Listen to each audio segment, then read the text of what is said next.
Kimberly is an architect with a passion for creating remarkable places where people can sustainably thrive.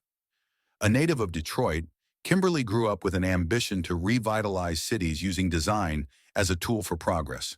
Today, she is realizing her vision as a principal at HOK in Chicago. Kimberly was also the 2019 to 2020 National President of NOMA. In 2022, Kimberly was elected as the 100th National President of AIA. She was also elected to serve on the Cornell University Board of Trustees from 2022 to 2026.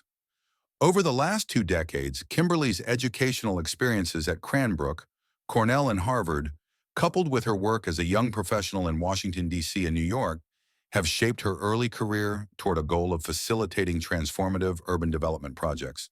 In graduate school, Kimberly was in the inaugural class of Sheila Johnson Leadership Fellows at Harvard's Center for Public Leadership. As a mid-career professional, Kimberly returned to her hometown in 2015 to support urban revitalization efforts. In service of broadening her impact in 2019, she took on a leadership role with internationally acclaimed architecture, engineering, and planning firm, HOK, where she spent several of her formative years in the New York studio from 2008 to 2011. In Chicago, Kimberly serves as board chair for Ingenuity and on the board for the Chicago Central Area Committee, CCAC, as well as the Chicago Architecture Biennial, CAB. Kimberly is also a founding member of Chief Chicago. Nationally, she serves on the board for the Architects Foundation and as a member of the NOMA Council. In 2008, Kimberly established the annual Community Service Project for the National Organization of Minority Architects, which has now hosted projects in over a dozen cities throughout the U.S. In 2019, she became the first millennial president of NOMA and more than doubled the organization's membership count over 2 years.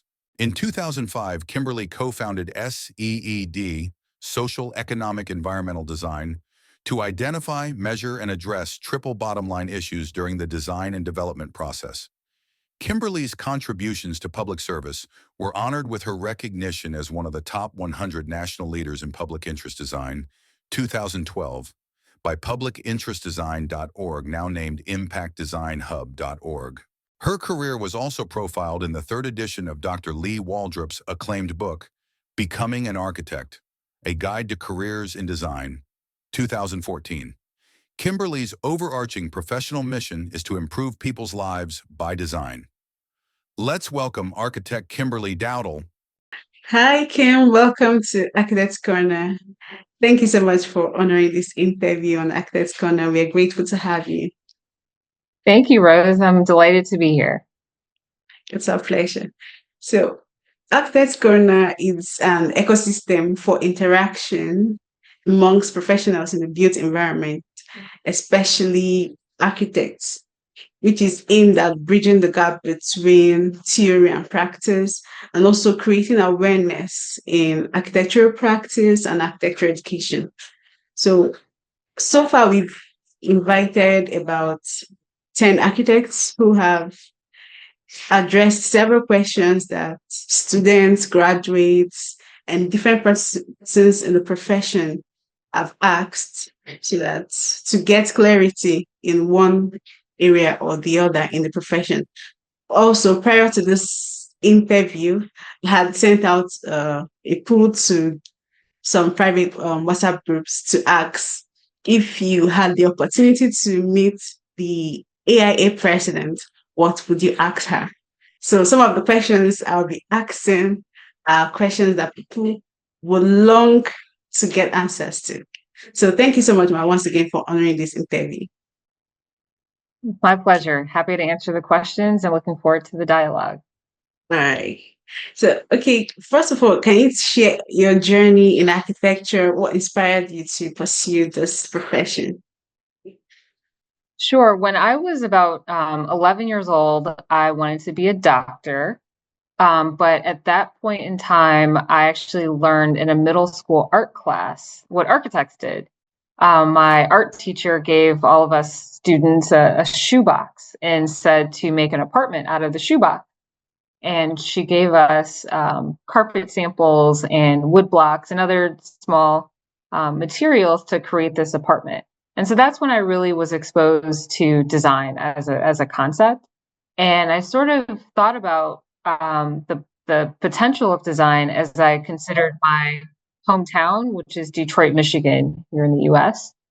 And at that point in time, Detroit was experiencing a lot of disinvestment. So a lot of buildings were abandoned, boarded up, broken windows, graffiti, those kinds of things. And there was this one particular building in downtown Detroit, which really should have been a vibrant place, but it was kind of a ghost of its former self. And so this one building, which was called the Hudson's Department Store, it was actually the second largest department store in the world at a certain point in time. But when I was growing up, it was closed. So I decided that I wanted to become an architect at age 11 instead of becoming a doctor, so that I could heal that, not just the building itself, but also the community that surrounded it, to kind of help bring my city back to a vibrant place. And so I still believe in the power of design to improve conditions within our cities and communities and towns, wherever you might live. I think that architecture has a great amount of potential to improve the way that people live, work, and play. So that's really how I got started in my thinking about architecture at age 11. And then I went off to architecture school at age 17. I did a 5-year program. I went to Cornell University in Ithaca, New York. And then after that, I moved to Washington, D.C. For a few years, and then New York City. And it was in New York where I got my license to practice architecture. So I practiced there for a number of years. And then I actually went to graduate school to study public administration at the Harvard Kennedy School of Government. And sometimes people ask me, why would you study public administration when you're an architect? However, the answer to that is buildings are very much so shaped by the way that policies are written. And so the people who create policies around what can get built where and by whom, and what the funding policies sort of involve, actually it has a huge impact on our built environment. So I wanted to have a better understanding of those processes. So after graduate school, I moved back to my hometown of Detroit and actually worked in city government for a bit of time. Then I did some real estate development work. And then I actually came back to work for the global design firm where I am now, which is HOK in the Chicago studio. So that's a quick overview of my, I guess, the last, let's call it 30 years of my career. Well, I guess technically my career didn't start until college, but from age 11 to now, that's what I've been, working on. Wow, that's interesting. Thank you so much for that. So what has been the most significant challenge you've faced in your career, and how did you overcome it? I would say that one of the more difficult challenges was wanting to do everything, but not having the time or the bandwidth to do as much as I wanted to do. So a very specific example of that was in 2010, when I was on the NOMA national board. I was serving as a regional university liaison. So that meant that I was on the NOMA board as a liaison between students, or universities, I should say, within the northeastern region of the United States. And that was a pretty involved position with NOMA. And actually, I should go back. So NOMA is the National Organization of Minority Architects. So it's a smaller organization than AIA, the American Institute of Architects, where I'm currently president. And I actually served as NOMA's president in 2019 and 2020. But before I was invited to run for that role, I served as a university liaison. So I was fresh out of school, serving on a national board, and I was trying to do that, excel at work. I was on another advisory council for my alma mater, and I was taking my licensure exams. Frankly, it was, and I think I was doing some other things too, and it was just a little bit too much to handle at the same time. And so one of the things I think it's important for people really of all ages to recognize is that, we all have our own limitations, and we have to really prioritize what's most important. And so as much as I enjoyed serving on the NOMA board, which I did for 4 years, I realized that if I wanted to prioritize finishing my licensure exams to become an architect, I needed to roll off of the NOMA board. So I ended up doing that in 2010 and then finishing my licensure exams just a couple of years later. So I think the big lesson learned there is, do as much as you can, but when you start to feel that things can't be done as well as you would like for them to be done, you have to kind of cut back and, again, prioritize the things that you really want to see happen. Thank you, ma'am. So I know you have passion for sustainability, diversity, equity, and urban development. So what I will be directing some of those questions to these areas of interest. So first of all, sustainability is a crucial aspect of modern architecture. How do you think architects can contribute to combating climate change through their designs and projects? Well, one of the things that I think architects should consider, and not just architects, but real estate developers and civic leaders should consider our existing building stock as part of the solution to what needs to be invested in. So, there's a sort of famous saying that the most sustainable building is the one that already exists. And so I think about the department store that that inspired me to become an architect when I was 11. So that building, again, was a very large building. It took up an entire city block in downtown Detroit. The city leadership of that time made the decision to implode the building. It was like the largest building implosion in history, or some very notable stat. And essentially all the materials and all the energy, embodied carbon, all the things that went into that building effectively were wasted. And the site sat empty for decades. And it's now finally, the site is being constructed into a very large tower building, which is, it's great that the city of Detroit is turning around and that there's this new building.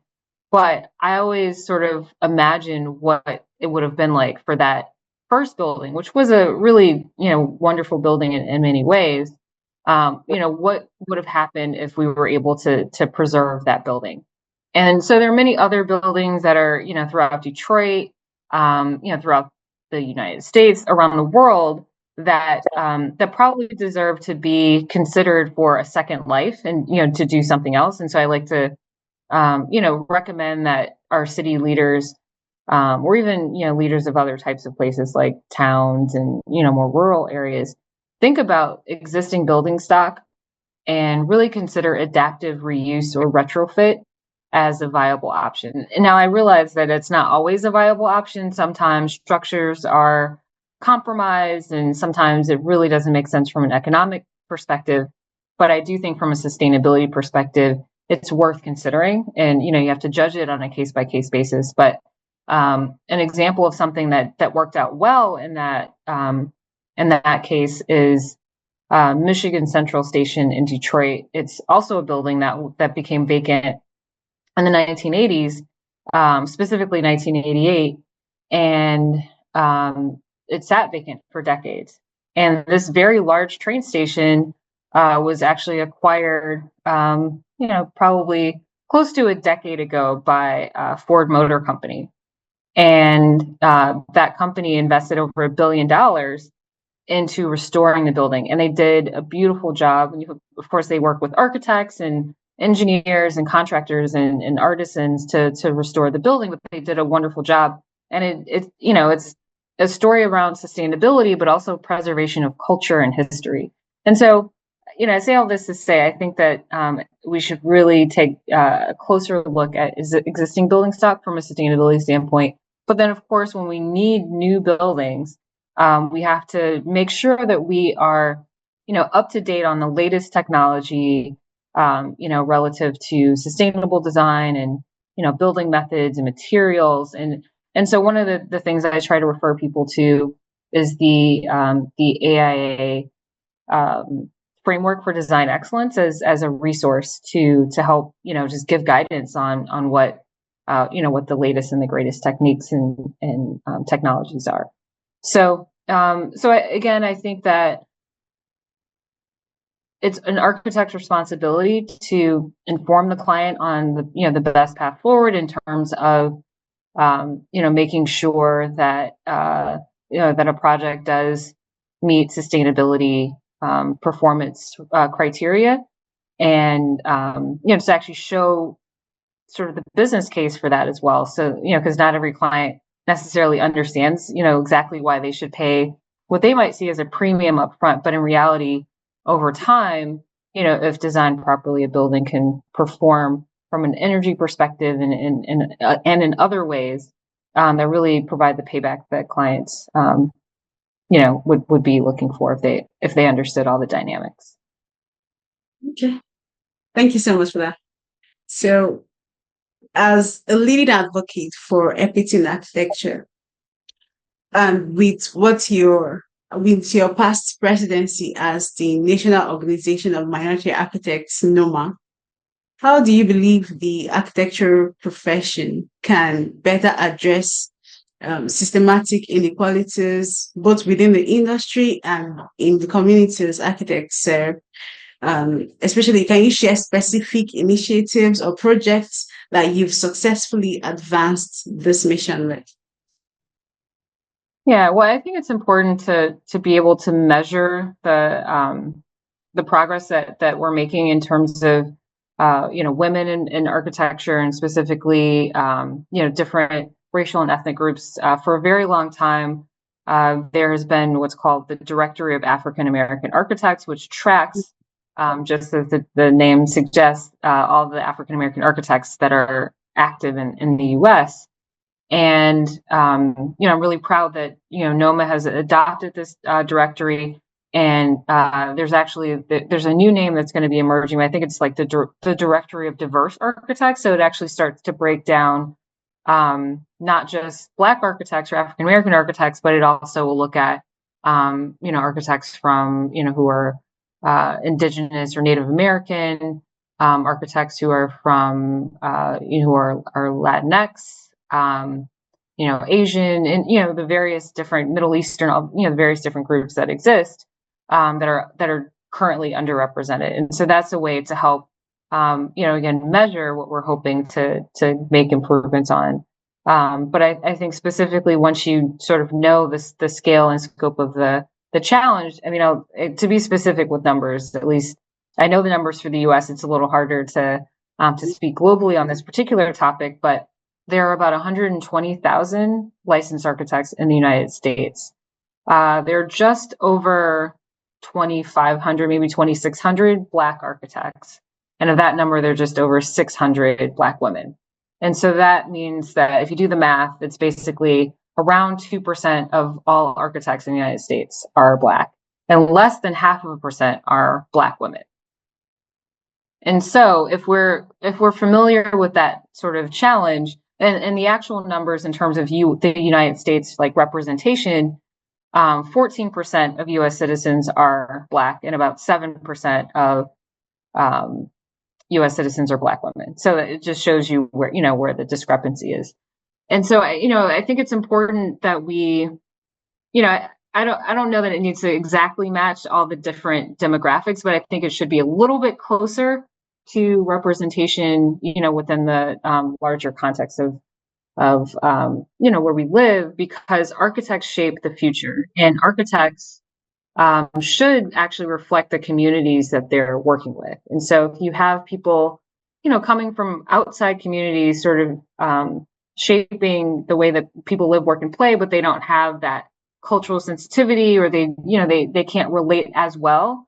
I think that, that can be a challenge. And so I certainly believe in the power of diverse teams, and having teams that can bring in unique perspectives, new perspectives, but also be grounded in the existing community, and be able to, help people feel most comfortable with the changes that real estate development and, our work as architects that often brings about. So, I think that if we want to improve the numbers so that there's greater representation from women, or greater representation from Black architects, or Asian architects, or Latino architects, or whatever the specific group that you want to focus on, you have to be really intentional about fostering opportunity. And that's why I think mentorship is really important. That's why I think, providing scholarship support for students in particular, or in some cases, loan repayment assistance for those who, have assembled, a lot of debt going through their academic programs and realize that, there may not be sufficient compensation to help them cover all their needs. And so there are a lot of challenges with, the way that our system is set up now with education and architecture compensation right now. So I think that it's important that we find ways to help people bridge those gaps, and just be really creative about ensuring that they, one, are attracted to the profession and that they are retained in the profession, and that we help them overcome the challenges that they might see, so that they can thrive ultimately as they move forward into their careers. Okay, thank you so much, ma'am. So, what advice would you give to young architects from underrepresented groups who are aspiring to make a mark in the field?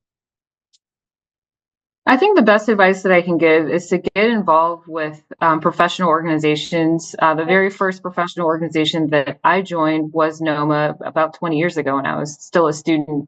And that was like a really great resource for me because I gained so many amazing mentors from that network. And then I, a few years later, joined AIA, and, gained additional mentors and access to resources. And so I think that, it's important for people to grow their network and to grow their relationships throughout throughout the industry, so that they have access to information about where opportunities exist and how they can navigate any challenges that they might encounter.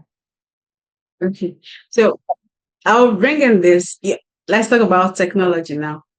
When you mentioned, when you responded to the question on sustainability and climate change, like on the crucial aspect, how architects could contribute to the climate change, you talked about how utilizing technology should be a thing now. So, what emerging technologies do you think that will have the biggest impact on architecture in the next decade, and how should architects adapt? Well, I think architects definitely need to remain at the cutting edge of, whatever new thing is coming out. Like I know that AI has been, a technology that people have begun to embrace, but I think it needs to be embraced more quickly by by a wider array of architects. And I think younger architects are navigating that probably more easily than older architects who are busy doing other things, trying to, run businesses and all that. But I think I think there's an opportunity for some mentorship exchange. So for example, if a younger person has greater insight on a particular technology, like, Mid-Journey or, other things related to AI, maybe they can provide some guidance to older architects who might be able to talk to them about the business of architecture or taking their exams. So I think there's an opportunity for an exchange, sort of an intergenerational exchange,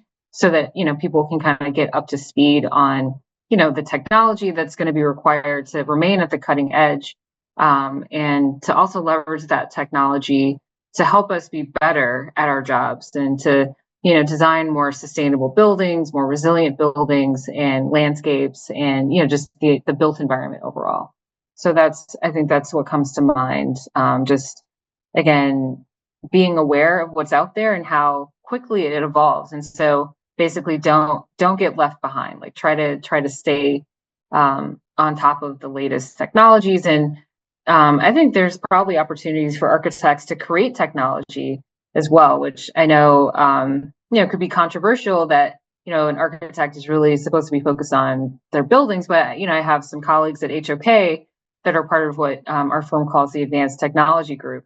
And they're actually really creative around helping our firm improve through creating, certain support tools from a technology standpoint that helps us with the delivery of our project. So I encourage architects to think outside the box and not feel like, someone else needs to always like create the solution, but also just try to stay on top of the latest and greatest technology advancements. Okay, so do you think it's possible to fully amalgamate or escalate AI and digital twin for a better professional output? That's is it possible? I mean, I'm not sure that I fully understand the question. I mean, I think that architects should explore as much as they can, and you know, wherever there's an opportunity to innovate, do that. But yeah, I would say just kind of keep pushing the envelope and making sure that they're you know, remaining adept in the technology that's available, and to create whenever they see sort of a something missing, maybe suggest a solution or try to create a solution. Right. Okay, so thank you so much, ma'am, for that response. So right now, let's talk about the curriculum, education, and practice. So how can the curriculum review committee effectively redesign the curricula of schools of architecture for an efficient pedagogy vis-a-vis the 2050 net zero carbon destination that we're looking at? I think it's important for there to be conversations around what's most vital for the curriculum. And so I think certainly sustainability and technology, I think business acumen is really important. You know, design, and I think culturally competent design, or one of the concepts that I came to appreciate, and I heard it a couple of times when I was visiting in Nigeria, was this notion of the spirit of place. And so helping, you know, architects, especially students of architecture, understand how to capture the spirit of place and to, you know, do that with sustainability in mind, and, you know, again, by using technology. So, I mean, I think that, you know, having focus groups with students, with academics, with professionals, with, you know, people in sort of the client capacity to talk about what's needed to improve the profession is, I think, an important step. And trying to include that feedback into, you know, how the academic curriculum is put together is an important set of steps that can, you know, that it is also not like a one and done kind of thing, because things change every few years. And so having, you know, regular conversations around what academia can benefit from would, I think, be helpful. Okay. But in your opinion, do you think there are some changes that should be made in the architecture education, especially to better prepare students for the challenges of the profession? I mean, I think that students need more exposure to the profession probably a bit earlier. And so having internship opportunities and, you know, that's probably, you know, when students can start to see the sort of gap between what they're learning in school and what's expected in the profession. And so I think there just needs to be more conversation around what those gaps are and how to fill them. And it's hard to say, like, because different schools have different strengths and weaknesses. And so, you know, some schools are very technically sound. You know, they're able to prepare their students to come out of school and be able to do the technical work, but maybe they aren't as focused on design, or maybe the opposite. And so it's a really like school by school. At least that's been what I've seen in the context of the U.S. And so I suspect that wherever you are in the world, when there's an architecture school, they're going to have different things that they better prepare students for than other schools. So it's hard to say, like, oh, well, every school needs to do this better or that better, because it really will depend on that on an individual school basis. So, are there possible ways that the curriculum can be harmonized across the globe, such that licensed architects in a country who relocates to another country can be eligible to practice, especially, for instance, let me use a licensed architect in Nigeria who relocates to the States. Is it possible for that architect to be able to practice in that country, in the States, in the US, without any hindrance? Well, I do know that there are efforts being made between the United States and other countries to make that process smoother. I know it's going to be different from country. An organization called the National Council of Architecture Registration Boards, NCARB. That's sort of the the US's body that really monitors and manages that entire process. And I know that they've signed mutual recognition agreements with a number of countries. I don't believe that there's one with Nigeria just yet, but I think that's a conversation that can be had between NCARB and whatever the NCARB equivalent is in Nigeria, so that it can be a little bit easier to to move between countries. Okay, so the next question is, what is one piece of advice you wish you received earlier in your career? I mean, I think the best advice that I've received and that I, was early on, touch with your mentors and have at least, 4 ideas off of, ask questions of, so that, you can get a well-rounded set of responses to any challenge that you might face. I think that's really been the key to my success. I've had really great mentors that I've been able to, gain from the organizations that I've been a part of and the places where I've worked and, my university. So I think that's a really good resource that I don't know enough young people are tapping into, but I know that was something that really helped me out. So I know your mantra is more money, more members, more mission. That's more in 2024. So, however, one challenge ravaging the minds of young architects worldwide is that the starting salary is usually very low, making young architects question the need to invest a lifetime in architecture. In what ways do you think the profession should change this narrative and make young architects see architecture as a viable profession? Yeah, I actually just recently published an article about this. It's called the Advancing Prosperity for Architects article. It came out a few days ago. And I really talk about how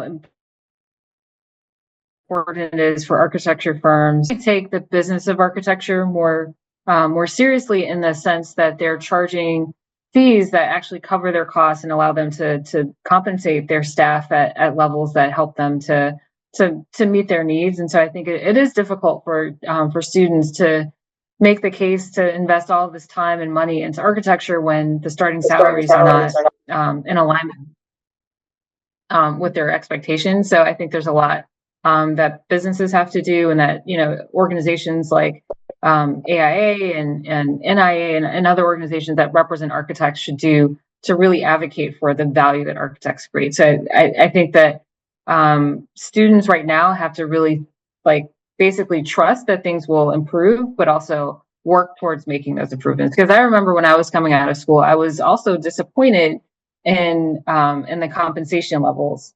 And what I've been working on in part throughout the years has been, changing that as much as I can through the different roles that I've played. So it's not where we want it to be, but we'll have to, really focus on the love of design, the passion for architecture, and also probably find ways to diversify our income so that we're not relying solely on architecture for our income. Thank you so much, ma'am, for that question. So I think this question the next one is, what steps should one take to become an international associate with the AIA from Nigeria? Just join, navigate to the, the page where you can join. It's actually a fairly straightforward application. You do not have to be a US citizen. You don't have to be a licensed architect, but you do have to, indicate your training in architecture, to go to AIA.org and join us. Of course, also join your local country's organization. So in your case, the Nigerian Institute of Architects. I think it's important to be involved with both. Thank you so much, ma'am. So we have 1 minute. I don't know if I can squeeze in one question or two. Sure. So what is your vision for the future of architecture, both in the United States and globally? I mean, I think my vision for architecture is that the profession is really elevated in the sense that people understand what we do and the power of what we do and the value of what we do, so that we are compensated in a way that helps us to recruit and retain great talent. And I always like to say that architecture at its best elevates the human experience. And so I encourage, architecture students and those who are in the profession to, really keep that in mind and do their best work so that the public can really benefit from your brilliance. Okay. So to wrap up this section, I would ask, what is one piece of advice you wish you had received earlier in your career, especially when it comes to leadership? Yeah, one of the things that I've learned about leadership over the decades now is that it can be challenging at times, and so it's important that you surround yourself with a supportive network. Of course, mentors, but also good friends and family and other types of supporters, because you need that. When things become difficult, and you also need people to cheer you on when things are going really well. And so I think building that support system early is a really important tool to really thrive as a leader over the course of your career. So one more thing, what would be your advice to a young female architect who is just trying to navigate the profession? Yeah, I think that my advice to young female architects is to be intentional about striking the balance between your schoolwork, your career, I guess you could say school and then career. But also like always keep learning. So even if you graduate, like when you graduate, never be afraid to go back and take a course in something that you have less familiarity with. Like, for example, I'm contemplating taking a class that can help get me back up to speed on technology, because over time you might learn a certain technology and then you get pulled into another kind of responsibility, and then you sort of lose your edge with a particular technology. So always keep learning is one piece of advice. But also strike the balance between learning and performance in your career, and also having like a personal life, and investing time in your family, with friends, because it's all important. And there might be times when your family life gets a little more attention than your work life, and when your work life gets more attention than family life, but always try to balance it out as much as you can. Thank you so much, Ma'am, for responding to all of those questions that have been asked by different persons in the profession.